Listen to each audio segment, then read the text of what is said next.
नमस्कार. उद्योजकांना नवी ओळख आणि नवीन दिशा देणारा मंच म्हणजे एमईए. एमईए नेहमीच उपक्रम राबवत असतं व्यावसायिकांसाठी.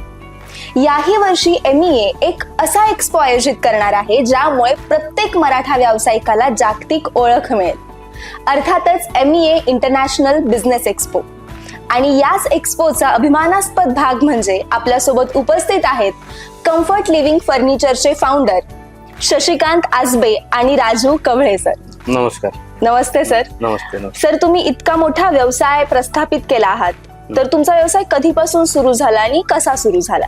आमचा व्यवसाय 2 सप्टेंबर 2021 पासून चालू झालेला आहे. आमच्या वर्षाला ह्या वर्षासहित आम्हाला 4थं वर्ष चालू आहे. तर तुम्ही आधी नोकरीत होता, नोकरी करायचा आणि मग व्यवसाय दोघांनी मिळून सुरू केला. सो त्यामागचं काय थॉट होता? आम्ही दोघं जवळपास 17 वर्ष फर्निचर इंडस्ट्रीमध्येच काम करत होतो. तर दोघांचं एकमेकाचं बॉन्डिंग चांगलं होतं, कारण मी अकाउंट परचेस मध्ये काम करत होता, हा सेल्स मध्ये करत होता. आम्हाला तो कॉन्फिडन्स होता की बिझनेस चालू झाल्यानंतर आम्ही याच्यामध्ये ग्रोथ करू. तर सप्टेंबर 2021 मध्ये सुरुवात केली. सर्वसाधारण 1500 स्क्वेअर फूटचं आम्ही सुरुवात केलं. त्यातून जसा रिस्पॉन्स येईल त्या पद्धतीने आम्ही त्यामध्ये एरिया, डिस्प्ले एरिया वाढवत गेलो आणि आजच्या रेटला जवळपास माझं 8000 स्क्वेअर फूटचं शोरूम आहे.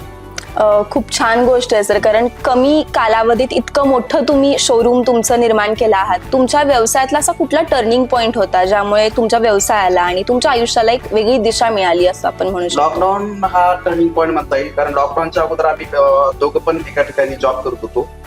लॉकडाऊन नंतर अशी परिस्थिती झाली की ज्या कंपनीमध्ये आम्ही काम करत होतो थोडंसं ते तिथून आम्हाला चेंज करावं लागलं. आणि चेंज केल्यानंतर आम्ही दोघांनी डिसाईड केलं की स्वतःचं काहीतरी क्रिएट करायचं, स्वतःचं काहीतरी बिझनेस करायचं. आणि त्यातून आमची दोघांची प्लॅनिंग झालं. प्लॅनिंग केल्यानंतर स्टार्टिंगला सुरुवातीला छोटंसं दुकान स्टार्ट करून आम्ही बिझनेस करायचं सुरुवात केली. आणि 3 वर्ष पहिले आम्ही एमई मध्ये जेव्हा मेंबर झालो त्यापासून आम्हाला चांगला एमई मध्ये पण चांगला बिझनेस मिळाला, चांगला रिस्पॉन्स दिला. एमई मधल्या बऱ्याच लोकांनी आम्हाला चांगली मदत केली आणि आमचं मार्केटिंग एमए मध्ये भरपूर झालेलं नाव झाल्यामुळे आम्हाला एमए मधून बरेच लोक येऊन इथून परचेस करून जातात. अच्छा. आणि खरं तर हा व्यवसायामध्ये खूप स्पर्धा असते. कुठलाही व्यवसाय म्हटलं की स्पर्धा ही आलीच. मग या सगळ्या परिस्थितीत तुम्ही तुमच्या व्यवसायाला कसं वेगळं बनवता? आम्ही 3च गोष्टी लक्षात ठेवल्यात व्यवसाय करत असताना, की चांगली क्वालिटी द्यायची, चांगलं प्राइस द्यायची आणि चांगली सर्व्हिस द्यायची. त्यामुळं आम्हाला 3 वर्षामध्ये ह्या 3 गोष्टीमध्ये खूप मोठा फायदा झाला. त्यामुळं आमचा बिझनेस छान चालतोय. एमईएची अशी कुठली इम्प्रेसिव्ह गोष्ट तुम्हाला वाटली? जे गेट टुगेदर करतात एमए मध्ये, क्रिकेट मॅचेस भरवतात, ते चांगलं वाटतं. त्या निमित्तानं सगळे व्यावसायिक लोक एकत्र येतात आणि विचाराची पण देवाणघेवाण होते आणि बिझनेस पण शेअर होतो आणि तिथून चांगला फायदा होतो. अच्छा.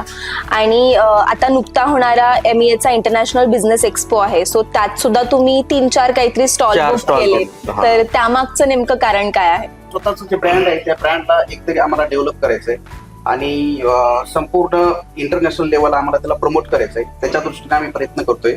प्लस आम्हाला जो एमईए मधून जो आतापर्यंतचा रिस्पॉन्स चांगला आलेला आहे त्याच्यामध्ये अजून ग्रोथ करण्याच्या हिशोबाने आम्ही 4 स्टॉल घेऊन आम्ही संपूर्ण एमबीए टीमच्या समोर प्रमोट होण्याचा प्रयत्न करतो. आणि एमए मधले बरेचसे असे काही मेंबर आहेत, त्यांनी आम्हाला असं सांगितलं की तुमचं एवढं चांगलं प्रोडक्ट आहेत, एवढा चांगला बिझनेस करतात, तर हे बऱ्याच लोकांना माहिती नाहीये. तर तुम्ही एमए मध्ये आले तर तुम्हाला अजून नक्कीच त्याचा बेनिफिट होईल. आणि खरं तर व्यवसाय म्हटलं की नवीन उद्योजक व्यवसायात येऊ पाहतात, सो त्यांना तुम्ही काय सांगाल?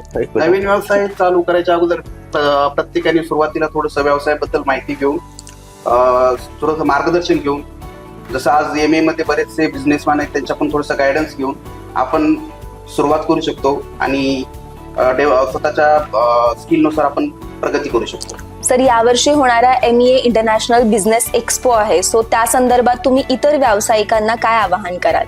आम्ही काय केलं की एमएच्या अचूक 20 वर्षाच्या जोरावरती आम्ही एमए मध्ये जवळपास 4 स्टॉल घेतलेले. स्टॉल नंबर E15, 48, 58 आणि 18 असे 4 स्टॉल घेतलेले. तर एमईए मध्ये स्टॉल घेऊन आम्ही लोकांच्या समोर प्रेझेंट होतो. तर सर्वांनी आपला एमए मध्ये स्टॉल घेऊन प्रेझेंट व्हावे व एक आपली स्वतःची ओळख एमए मध्ये करून देण्याचा प्रयत्न करावा. असं मी आवाहन करेन. धन्यवाद. हो.